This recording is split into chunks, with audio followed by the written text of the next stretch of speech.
I had a great and lively talk before I came into the hotel with your pickets out there. Did you see the pickets? With signs?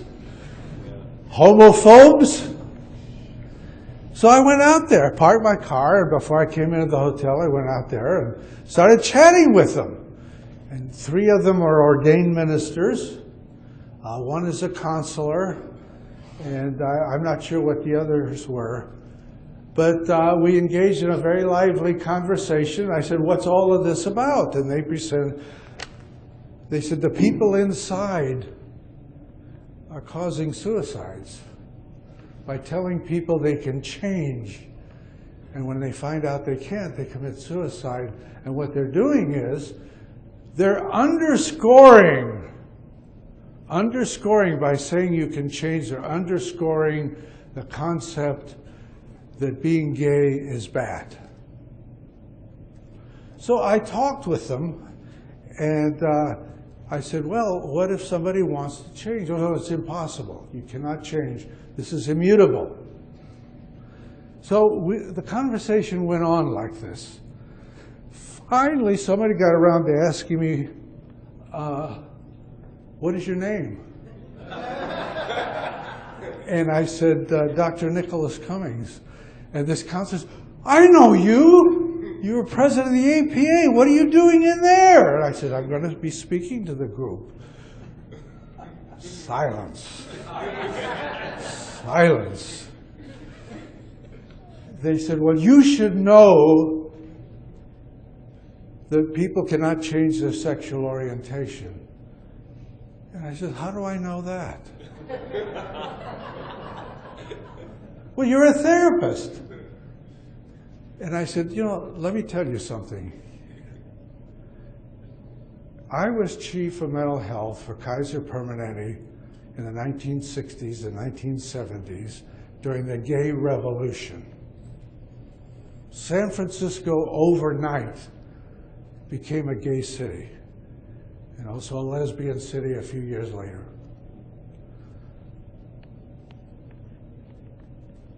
Some interesting things melded. I wrote the first prepaid, extensive, comprehensive psychotherapy contract for Kaiser Permanente in 1959. Up until that time, psychotherapy was an absolute written exclusion. Your health insurance policy said, this insurance does not include, and up at the top would be psychotherapy. So all of a sudden, the 4.5 million members of the Kaiser Health Plan in Northern California were eligible to receive psychotherapy.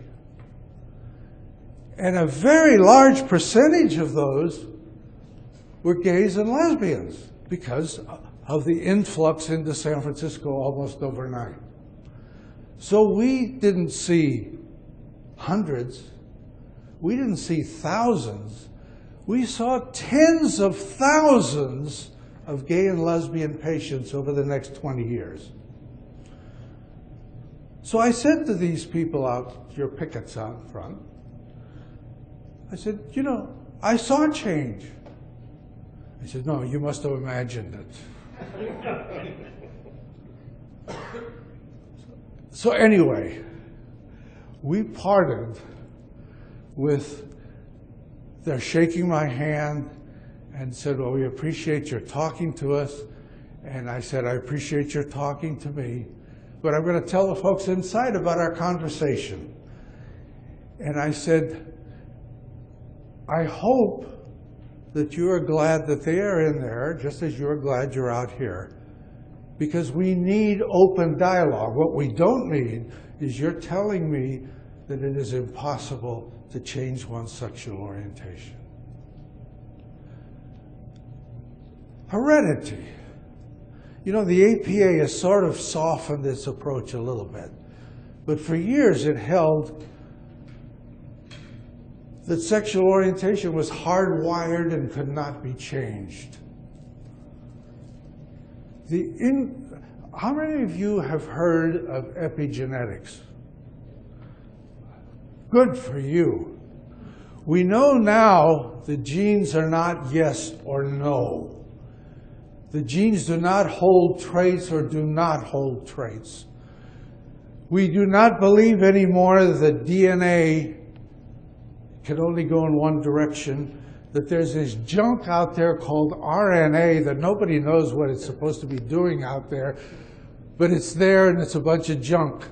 No, we find out now that RNA triggers what the gene does. It's called epigenetics.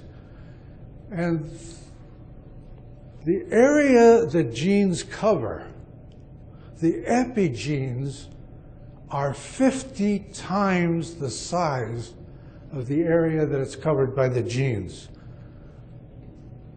50 times greater. What determines what the epigenes do? What you do with your life. If, you know, we used to blame the mother. Anything hereditary comes from the mother. Men got off scot-free. Well, since they were writing the rules, I can see why they came to that conclusion. But now we know that if the father was a heavy marijuana smoker and altered his genes, that alteration is going to appear in the genes of his children. Lo and behold, we went from hardwiring to environmental influences. And you know, I remember many years ago, I'm 88 now, but I can still remember when I was in Sunday school. I was taught the sins of the father are unto the third and fourth generation. We knew more 4,000 years ago than we knew 2 years ago in science.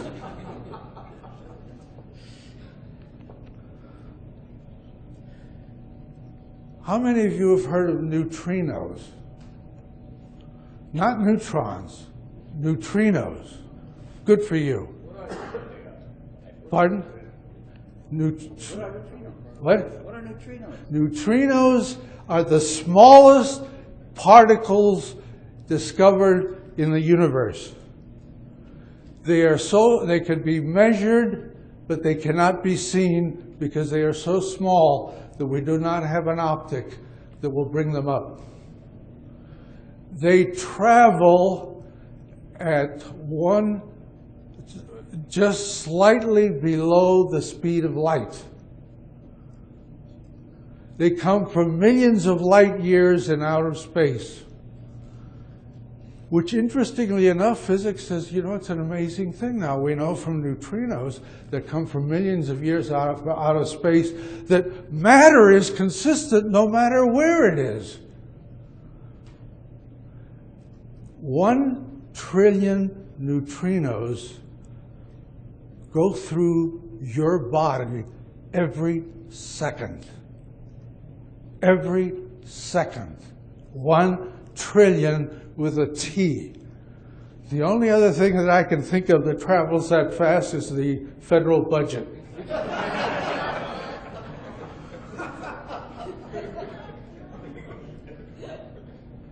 Why do we know more about neutrinos than we know about sexual orientation?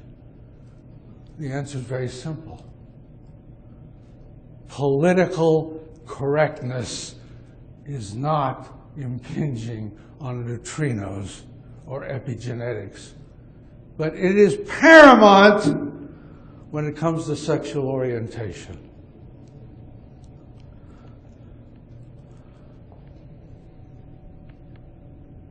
I want to remind us that the 2 decades I'm going to talk about, gay and lesbian orientation was the majority.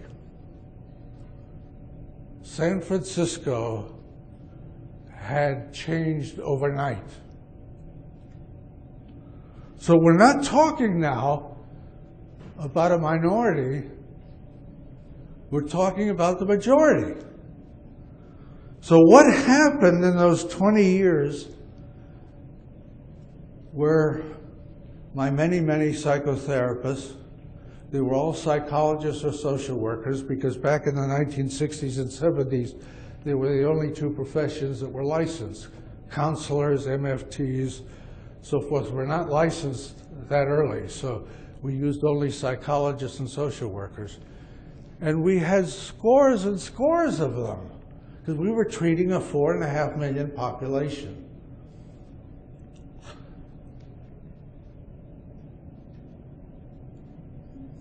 The gay and lesbian community, when I first took office, was criminalized.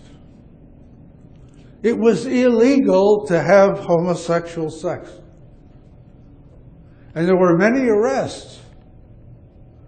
And as the gay and lesbian population began to migrate to San Francisco, there were more and more violations and lots of arrests. And the desire of many men to go in drag was illegal to go in drag except on Halloween night. If you went in drag, you could be arrested. And then the courts ruled that the law was based on the intent to deceive. So if you wore a badge, if you dressed like a woman, you wore a badge that said, "I am a boy," you could go around in drag. Criminalization was not the answer. Many violations. I was opposed to criminalization. But then we went in the other direction. We flip-flopped. And laws were passed that not only allowed people to cross-dress, but you could not be fired for cross-dressing at work. So suddenly we had so many of the women lawyers on Montgomery Street going to work in men's suits and ties and carrying briefcases. And we had men going to work in dresses. And it got to the point where the chief of police wore a dress to the office every day. And then he was followed by the fire marshal, who would come to work dressed as a woman. We went from criminalization to ridiculousness. Didn't make any sense, but that's what was happening.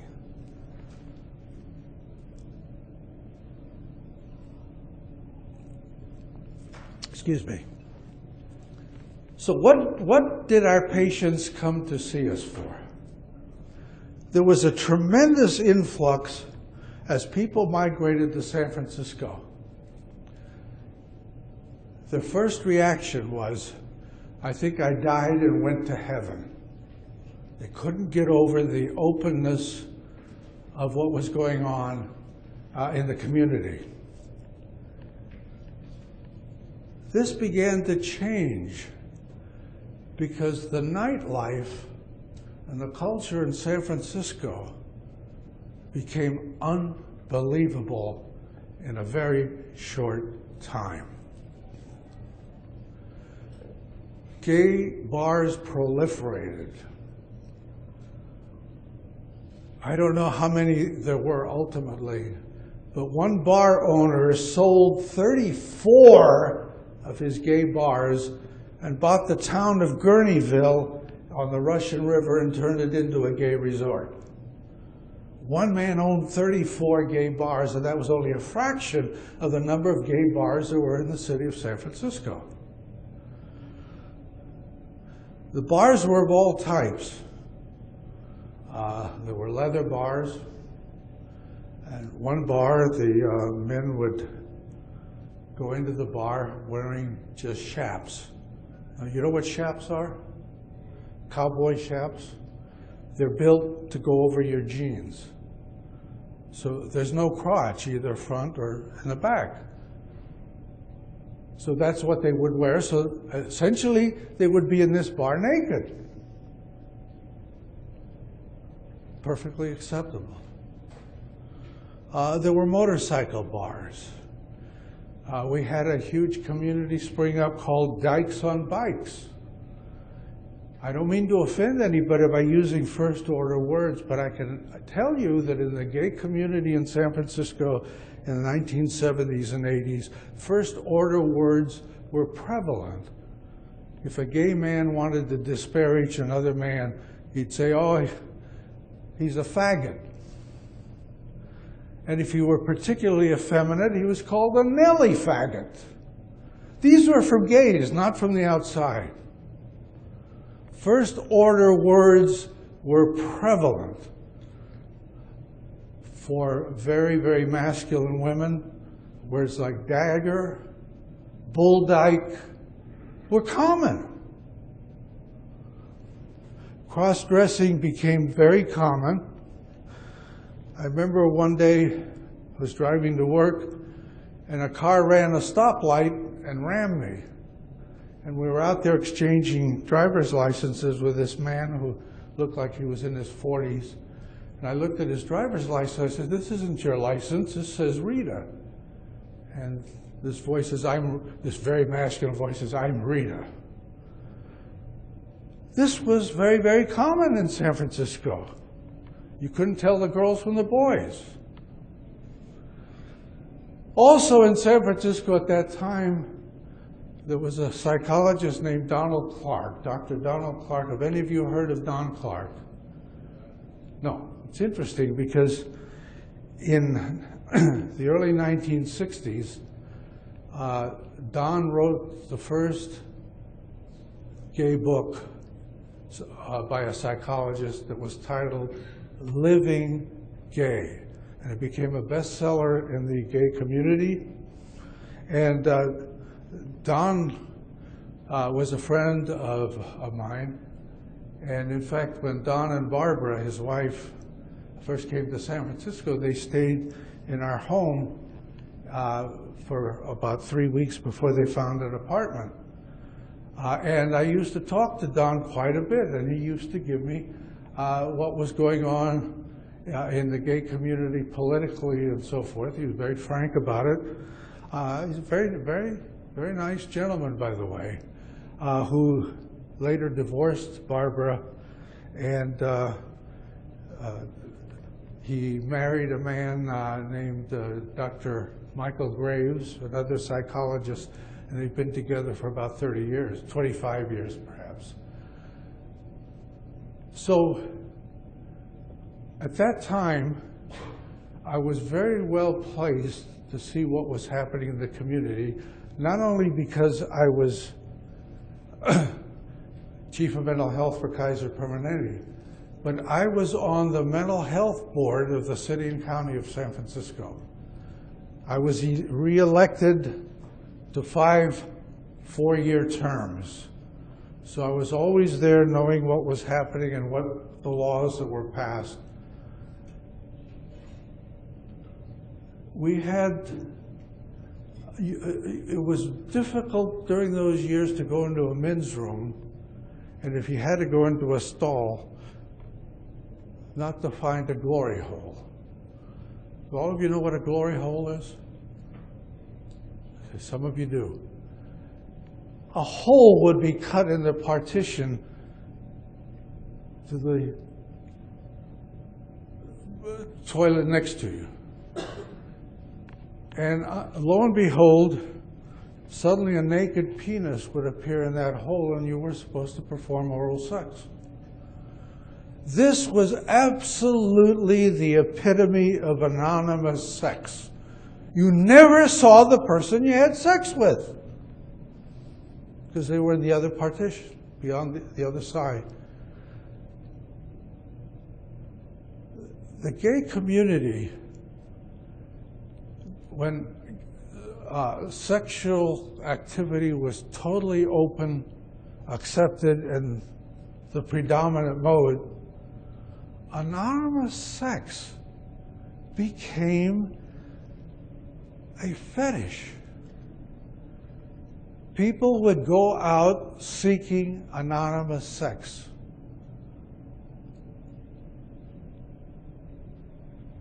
Buena Vista Park was a place where gays would go seeking sex during the day.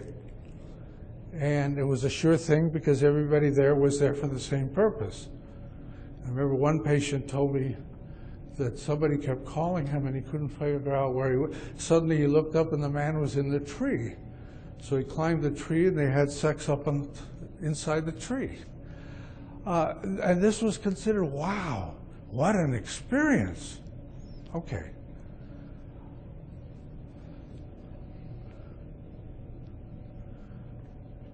I don't mean to offend, but we're using first-order words that were in the gay community. Do you know what a piss tub is? There were bars that had bathtubs, 4 or 5 of them. And someone could sit in there, and anybody who wanted to would come up and urinate on them. It's very popular.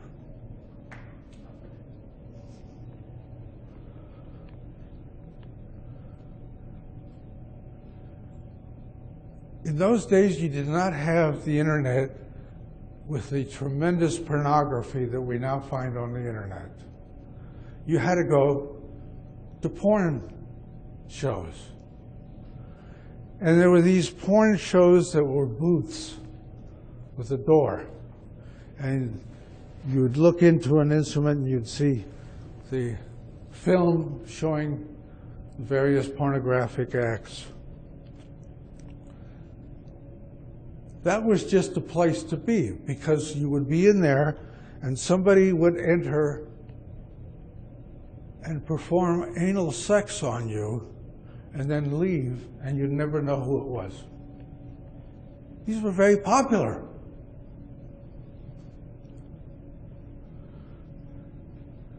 Are any of you surprised?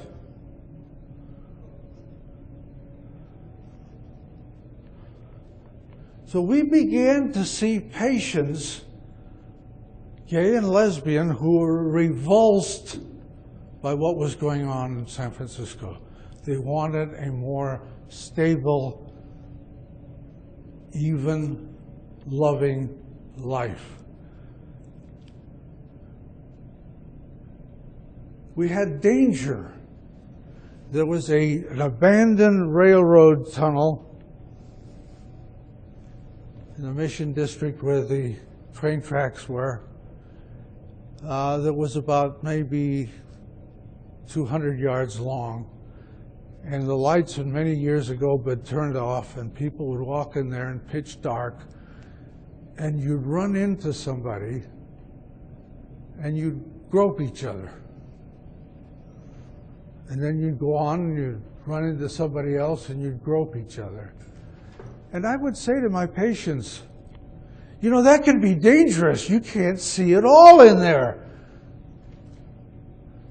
There may be somebody who's violent. Well, sure enough, it wasn't long before somebody was knifed and killed in that tunnel. And this was headlines on the San Francisco Chronicle. So what do you think happened?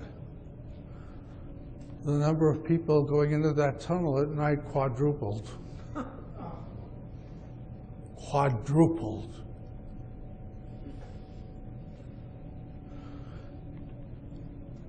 There were many more knifings and people being beat up, and finally the city, in desperation, strung lights through there, and that stopped the activity. So we saw a lot of patients who were revulsed by this behavior.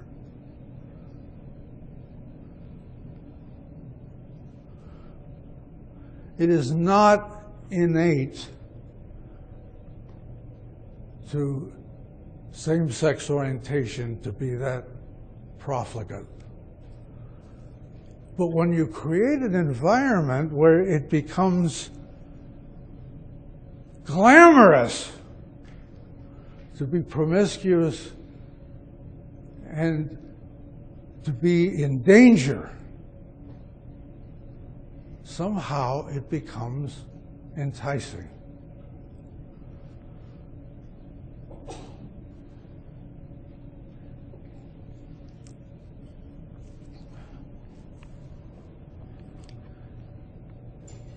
We saw patients who could never have sex with the same person twice. Sounds ridiculous, doesn't it? I remember one patient who came to see us in a panic state.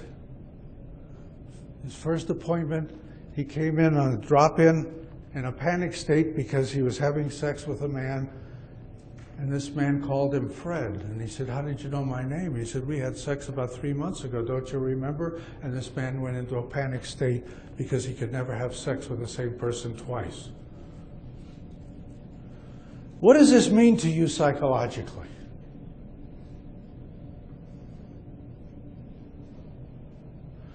Doesn't it indicate to you that there's something disdainful about what you're doing? That you can't face the same person twice? That this is totally devoid of affection, communication, psychological contact? And so we began to see gay and lesbian patients in droves. I want to state right now that the lesbian community was not as flagrant as the gay community, but it had its own flagrancies. And there were a number of lesbian bars in San Francisco. And there was a whole community in the Mission District where you absolutely could not tell these women from men. They were so masculine in their actual bringing about masculinity as much as they could, even to the point of putting medications on your face that would grow hair, so that they would grow a beard. So patients began to come to us, and we had a huge population of patients that used to come to us to help them achieve a more sane homosexual life. And we honored that.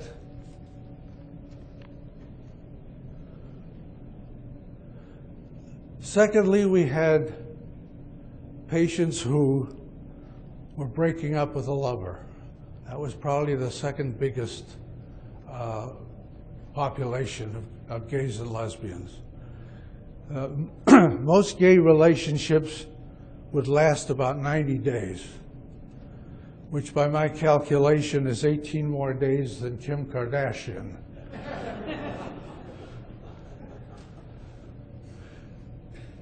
And they would be distraught. And they would come to us, and very often this would be the third or fourth or fifth such situation for them. These gay relationships did not last long.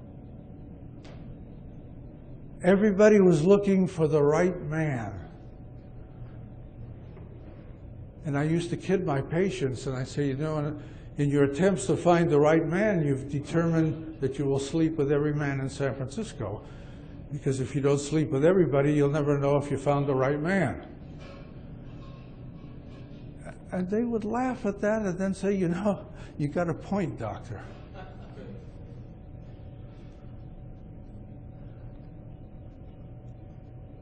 Then we started to get gay patients who wanted to change.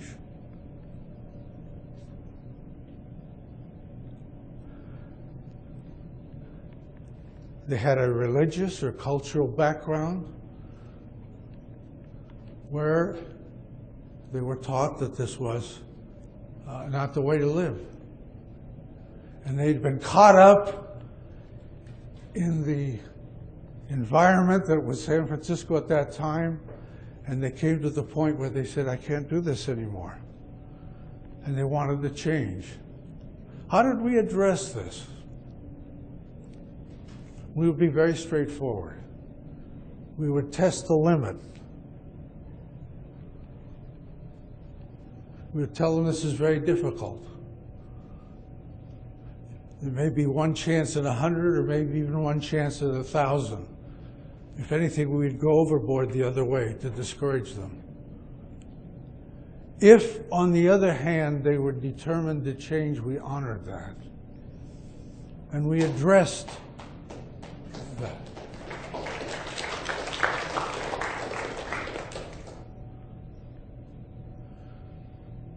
As I told your pickets out in front, when they told me that this can't change, I said we saw not one, not two, not three, but hundreds who changed. The recidivism was frequent along the way. They would backslide. But we were used to that because you have that if you're treating substance abuse. The number of times an alcoholic may fall off the wagon before he or she goes clean may be quite a bit before they finally find the answer to the way they want to live. And so we were quite successful for those who were determined.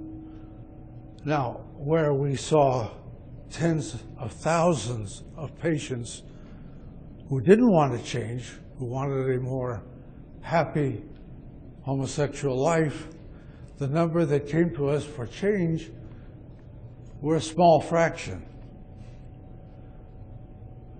But as Ronald Reagan said, never say never. And the stance that this can never change, all you have to do is see one person change and it knocks down that victim. We saw hundreds change and achieve very happy heterosexual lives. We had many women who had gravitated to a lesbian orientation but wanted to change for the sake of the children and to save their marriages. And we honored that. Now, I want to tell you, change was easier for women than it was for the men. Much easier. We had much more success with women than we did with men. But of those that we were determined to change and stuck with it, we had over half of the ones who started who achieved their goal.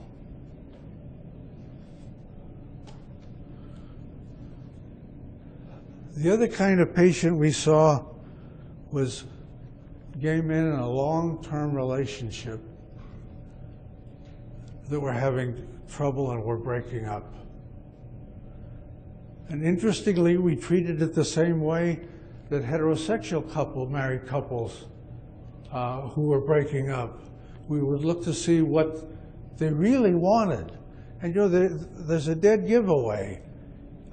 If a man and a woman say they can't stand each other, they must have a divorce, but they've been fighting for the last 5.5 months over who gets the toaster, that is a sure sign that they don't want to break up. They're using the stupid toaster as a way to prevent a divorce. We use these same criteria with our gay couples and our lesbian couples.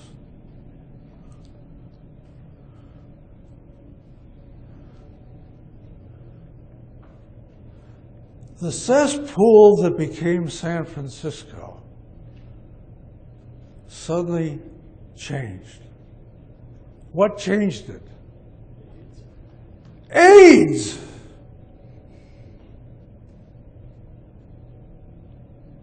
Suddenly there was this disease.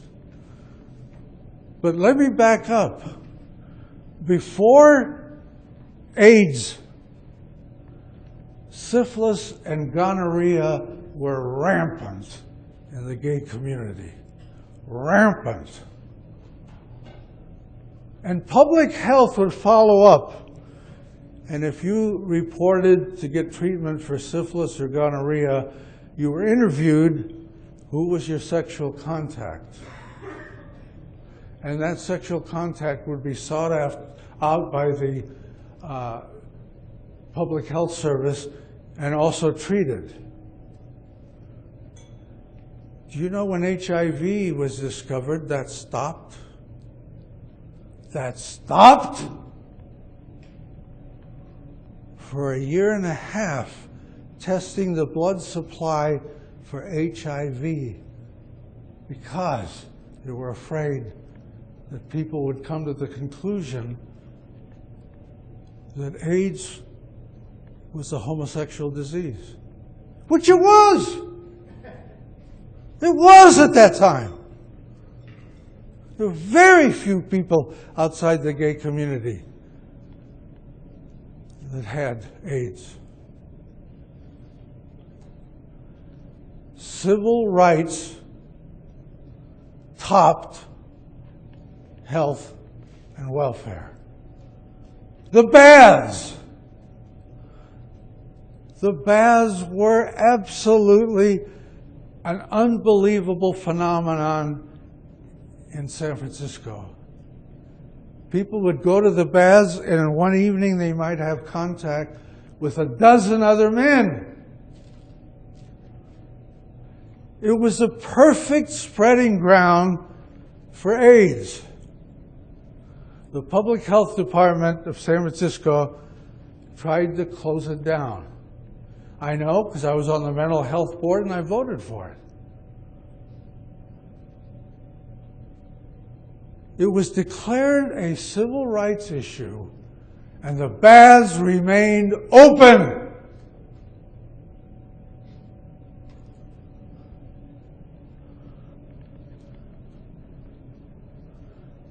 Then what did we start to get? People with AIDS. People dying of AIDS.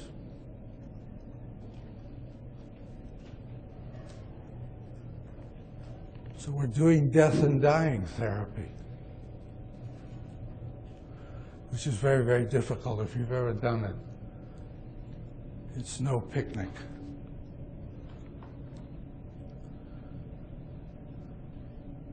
But the gay and lesbian community in San Francisco began to grow up. San Francisco itself has not. I love that city. I practiced there for 40 years. But recently, they're banning goldfish and circumcision. A city ordinance saying that it's cruel to have goldfish in a bowl, therefore goldfish are outlawed. And circumcision is brutal. But what happens to the religious rights of those religions that require circumcision? Well, that doesn't matter. You know, religion is old-fashioned anyway. Day before yesterday, San Francisco passed a law saying you could not dine in a public restaurant naked. Day before yesterday. Why did they do that? Because a large proportion of the population found it fun to go dining every evening naked, stark naked.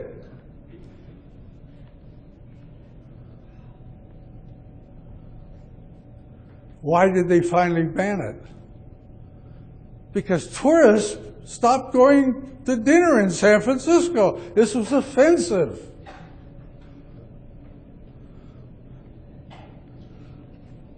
So, I hate to say it, but San Francisco still hasn't grown up.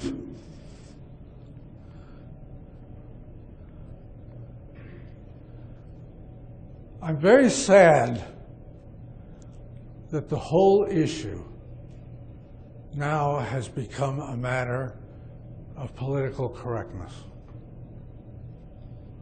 I long for the day that we can do honest, open research. Right now, funding organizations cherry pick the research that's funded. If you do certain research and get certain outcomes, you will submit it to 20 journals and be turned down by 20 journals because it is not politically correct. What I hope to see, and because the APA has become a monolith, and how did that happen?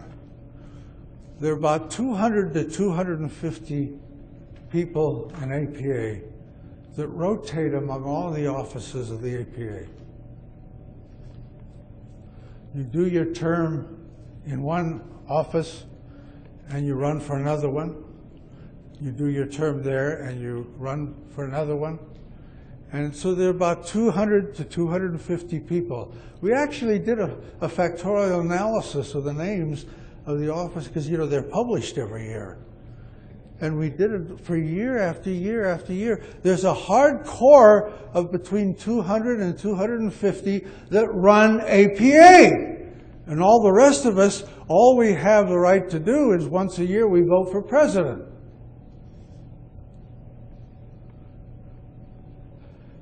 So what I look for is what happened, for example, in the African American community.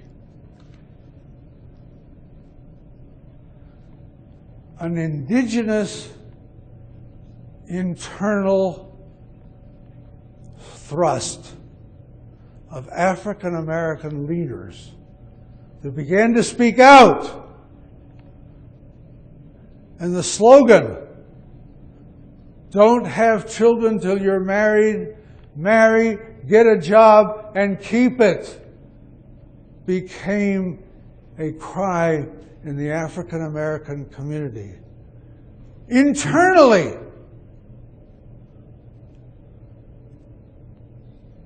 it could not be solved from the outside. And I believe maybe the gay and lesbian issue will eventually, at some point, there will be an intelligent group of gays and lesbians who say, enough already, let's really look at what the scientific research says. And that it will grow out from internally. I hope so. I hope so. I'm now 88, I should live so long, but I do hope to see it. Okay, I want to open this to questions from the floor. Do we have some time? Yes, sir. Yeah, the declaration that homosexuality should be taken out of the DSM was rendered by the American Psychiatric Association by vote of its membership. You're all aware of that? Okay, consider now if something like pancreatic cancer diagnosis we left up to a vote. I mean, the idea that diagnosis and treatment is subject to an election. What kind of science is this? Because political correctness prevailed. Now, I must confess that in 1975, I introduced a motion in the Council of Representatives of the APA that homosexuality was not a disease. And it passed. And I still believe that it's not a disease. But it is a birth anomaly. That is the situation that you're born in. We found, for example, that masculine-appearing men who had been seduced at a boyish age of, say, 8 or 9 or 10 by an older man were more amenable to psychotherapy and change than boys brought up by 2 women living together who were dressed in dresses starting at the age of 2 or 3. They were hard. Environment has everything to do with this, as epigenetics is showing us. But there are degrees of implantation and resistance to change, and there are issues that facilitate change. But we can't get to those. We can't separate those and do hard science and say which is which, because everything is subject to political correctness. Another question? Yes, sir. You know, my question is, if this is hereditary, how do we know it isn't something like pathological, like Down syndrome? You know, that's hereditary too. So you know, they can get impaled on their own petard. But no, the APA does not look into environmental causes of homosexuality.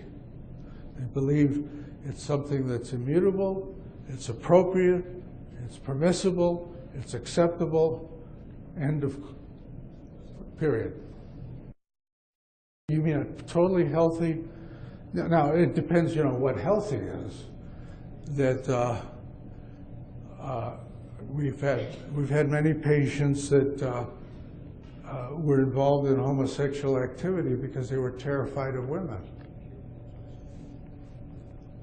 And when they became more comfortable with women, they lost their desire for sex with men. So, you know, there are all kinds of environmental things. But I do believe that we're talking about environment. We're talking about the effect of epigenes on the genes, turning off or on. Think of it this way. Think of the genes as your computer and the epigenes as the program. Can you follow that? So regardless of what your computer says, your program determines what's going to come out. And the program, is what I'm standing here for, is the environment. Yes, sir. Oh, very simply. It was not a random experiment. Now, it was a naturalistic experiment. I mean, a naturalistic experiment of that magnitude to any scientist is prevailing. You know, if you have an epidemic like the 1918 flu that killed millions and millions of people, you don't have to have a scientific controlled experiment to prove that that flu virus kills people. But the APA dismisses it because, oh no, this was nothing more than experience. Ideology is not penetrable. When you have an ideological position, that's it. Yes, sir. The response to destructive trends in mental health, the well-intentioned path to harm, the first response was that Rhea Farberman, the information officer for the APA, immediately sent an email to all of the journals, and the APA owns 28 journals. Most people don't realize that, but 28 journals. Sent an instruction to all of the APA journals that this book was not to be reviewed.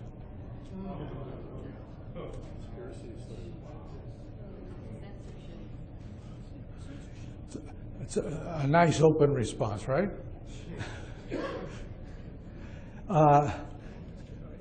The book Destructive Trends in Mental Health, and along with a sequel to it called 11 Blunders That Cripple Psychotherapy in America, is getting a lot of attention, both of them.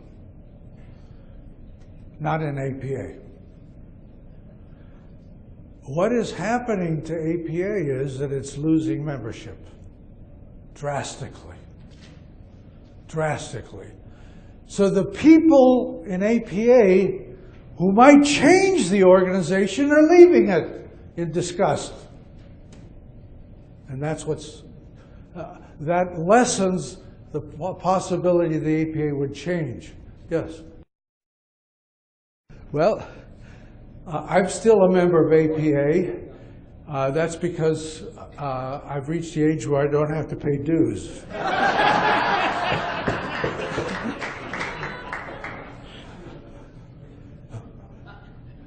So, at any rate, I don't know. People have tried to change APA and they're leaving in disgust. So, unfortunately, what it means is there'll be less and less people left in the APA that would be the ones that would change the APA. Yeah, I think you had your hand up first. Well, I don't know.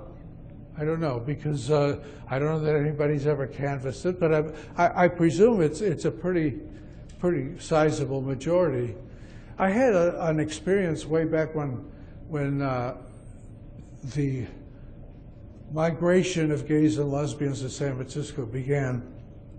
I was picketed, told that I had to hire a gay or lesbian psychologist.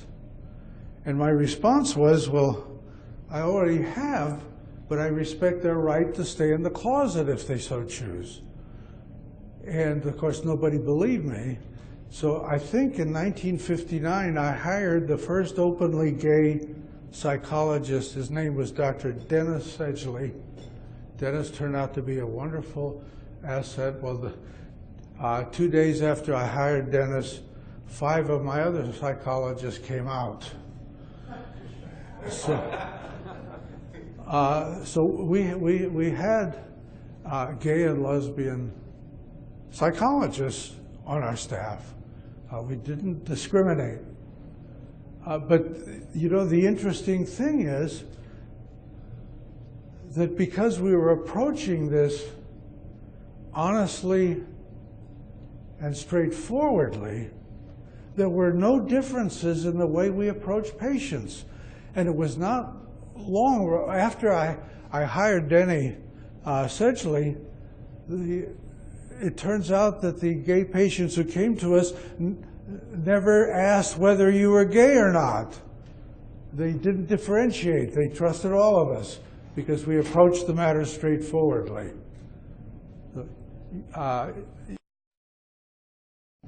Oh, yes, absolutely. The findings that there's more pathology among gays and lesbians, more alcoholism, more drug abuse among gays and lesbians, is dismissed by saying, yes, because they're being persecuted by the general population. That's still pretty much the dictum.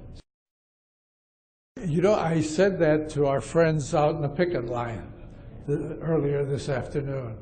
And they said, oh, yes, that may have been so, but they were subject to years of discrimination before they moved to San Francisco. You know, there's an answer to anything if you've already made up your mind what the answer should be.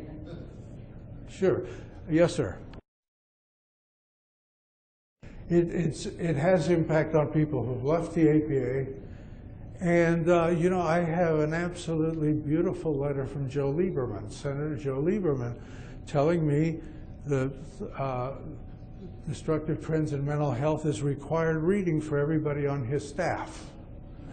And when a new staff member is hired, that staff member is obligated to read Destructive Trends in Mental Health the first week he or she is there. So it's had an impact on outside the APA, and it has had an impact on inside of APA, mostly to the people that are not running the AP. The 200 to 250 that run it, no, it's had no impact whatsoever. So you're talking about the bias in graduate schools toward anyone who believes that gays can be changed. Well, what I would like to see someday is an organization like this get up a war chest and sue. I'm serious. This is a reverse violation of civil rights. There have been lots of students that have been dropped out of program, and I'm sure all of you know about the case of Arthur Code at the University of Pennsylvania, that was a very, very liberal counselor and minister who had a program on the family. And he was in a doctoral program at the University of Pennsylvania. And he was thrown out because if you are for the family, it means you're anti-gay. And he was thrown out of the program. In most instances, it doesn't get to that because the students are terrified. They don't speak up. Now, ladies and gentlemen,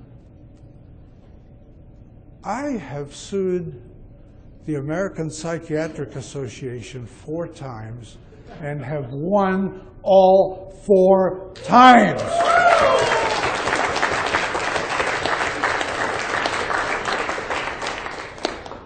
Twice I tried to sue the American Psychological Association and they backed down, so I couldn't sue them.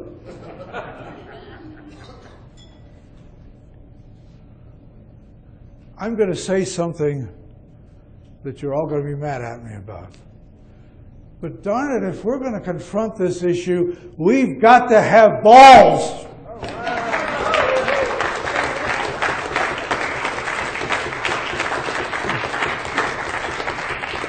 Thank you. So